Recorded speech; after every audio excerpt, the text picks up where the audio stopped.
It had not happened since the 2022 Formula One Championship with the F175 single-seater that Scuderia Ferrari won 2 consecutive Grand Prix races.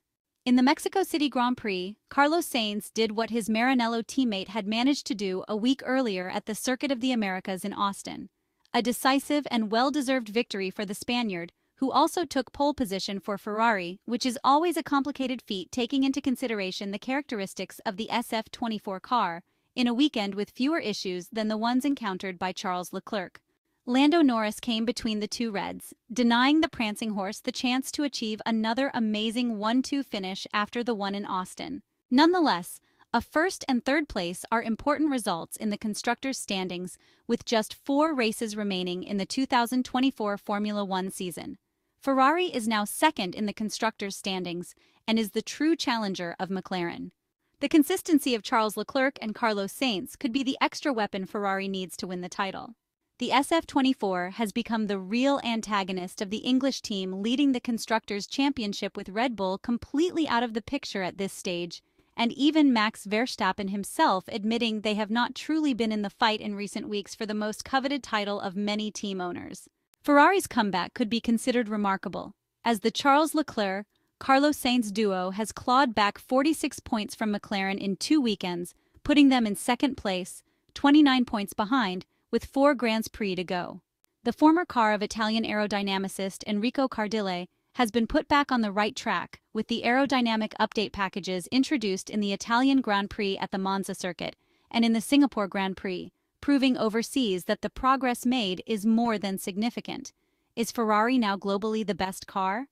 The Maranello technicians and engineers don't want to hear it, partly because they are sure the Mexican GP would have been much harder to win without the key skirmishes between Max Verstappen and Lando Norris.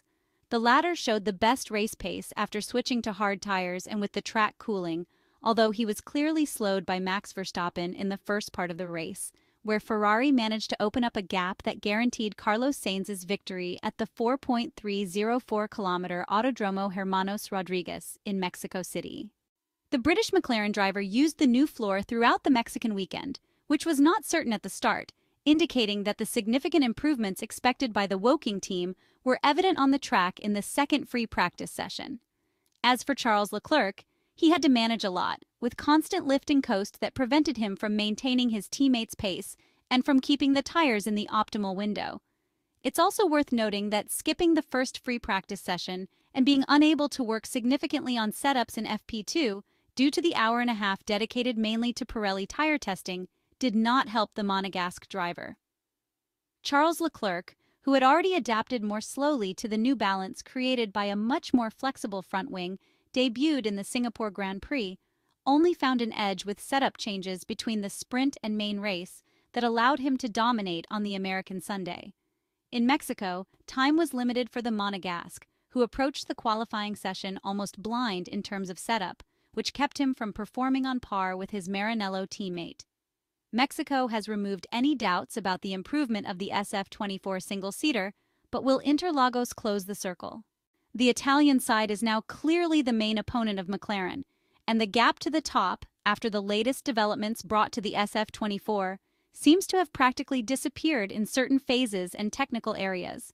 So the consistency of the Charles Leclerc, Carlos Sainz duo could be the extra weapon in an unlikely pursuit, at least until a few weeks ago, of the Constructors' title, which Ferrari has not seen since the 2008 F1 campaign.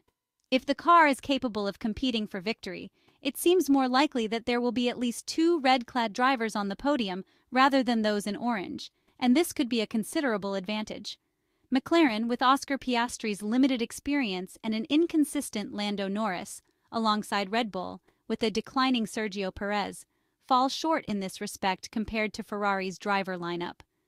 At the Interlagos circuit, it is very likely we will see both McLaren cars equipped with the latest aerodynamic updates, not just Lando Norris's MCL38, in an attempt to respond to Ferrari's strong challenge in the last 2 rounds.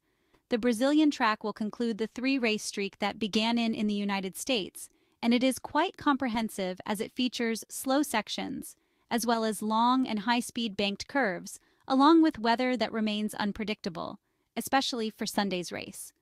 Red Bull and Max Verstappen left Mexico with few positive aspects, except for the minimal points lost by the Dutchman to Lando Norris. However, the RB20 still has a lot of technical ground to make up compared to Ferrari and McLaren, even after the developments introduced at the Circuit of the Americas. These have improved the McLaren car in terms of front-to-rear connection, but have not significantly expanded the operating window.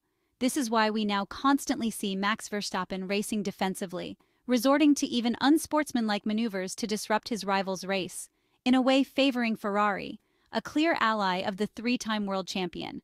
For their part, Maranello knows they still have a chance in Brazil to extend the SF24's best technical moment of the season, with only Qatar's layout as a concern. No updates are expected for Ferrari in Brazil, as the team from Maranello will continue to work on extracting the maximum from the SF24 in another weekend that will take place based on the sprint format. While it's only now Ferrari's progress has become clear on track, the key to its resurgence has been development work going on behind the scenes. The story of Ferrari's season is one of a reasonable start when it was consistently second-best team, albeit well behind Red Bull, before mid-season struggles started after Charles Leclerc's win in Monaco. It has now recovered well from this dip. On paper, Ferrari's slump began in Canada, where it had a terrible weekend and failed to score, but it was the floor upgrade for the following race, June's Spanish Grand Prix, that caused trouble. This triggered porpoising in high-speed corners and led to a difficult run of 6 races up to and including the Dutch Grand Prix at Zandvoort. Ferrari reverted to its pre-Spain floor at Silverstone, after Charles Leclerc compromised his weekend to run it on Friday as part of a back-to-back, before making a minor mitigating tweak to the upgrade in Hungary in the run-up to the August break. This helped, and Charles Leclerc even took pole position at low downforce Spa. But the first of 2 key upgrades laying the foundations for its title tilt was introduced at Monza. This was a new floor, which appeared to work extremely well. Ferrari was confident the gains would translate to more typical circuits, but as Monza was followed by Azerbaijan and Singapore, the United States Grand Prix weekend was always circled in the calendar as the key test of whether it had successfully fixed the porpoising problems. That's because it had time to understand the floor, which was augmented by a new front wing introduced in Singapore to access increased front aerodynamic load and tackle the slow corner entry weakness, and then prove it on a more conventional track configuration at the Circuit of the Americas. While the qualifying to race performance offset was something Ferrari successfully worked to fix, it's gone too far the other way. The hope is the qualifying versus race pace trade-off will be more even next year, but in the short term, Ferrari has been chipping away at this to ease the problem. Add to that the strong driver lineup and a race team trackside that has become more dependable operationally, notably when it comes to strategy, and that makes Ferrari a serious threat.